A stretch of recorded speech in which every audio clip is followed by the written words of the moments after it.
ટાપુ પર 15-20 લોકો રહે, બહુ મજાથી રહેતા. આકાશવાણી થાય છે કે આ ટાપુ ડૂબવાનો છે, બધા મૃત્યુ પામવાના છે, લોકો ચિંતામાં આવી જાય છે, વિચારો કરી રહ્યા છે.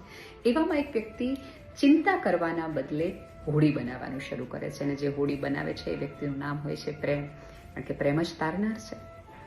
હોડી બનાવે છે, બધા લોકોને કહે છે કે ચાલો બેસી જાઓ, પાર થવાનો સમય આવી ગયો છે. બધા લોકો બેસી જાય છે.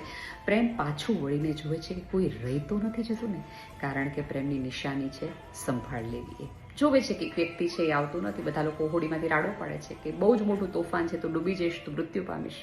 એ વ્યક્તિ આવતી નથી. પ્રેમ છે એ ઉતરે છે અને વ્યક્તિને સમજાવવા જાય છે, અને સમજાવટમાં એવામાં તો સમયની હોડી પસાર થઈ જતી હોય છે. પ્રેમ સમજાવે છે, મનાવે છે, રડે છે, કરગરે છે, સાબિતીઓ આપે છે, પણ તેમ છતાં પેલી વ્યક્તિ પોતાની જીદમાં તસનીમસ નથી થતી અને ત્યાં ને ત્યાં અકળ રહે છે. બસ તોફાન આવે છે, આખો ટાપુ ડૂબે છે, પ્રેમ મૃત્યુ પામે છે અને વ્યક્તિ પણ મૃત્યુ પામે છે. આપણે ક્યારેક આવું જ કરતા હોય છે, અને આ જે ડૂબનાર એ જિદ્દી વ્યક્તિનું નામ છે અહંકાર અને ઈગો. ક્યારેક આપણા અહંકાર અને ઈગોમાં સંબંધ નામનો ટાપુ આપણે ડૂબાડીએ છીએ. એ સંબંધ નામનો ટાપુ એ પ્રેમના અભાવના કારણે નહીં, આપણા ઈગોના કારણે, આપણા અહંકારના કારણે ડૂબ્યો હોય છે.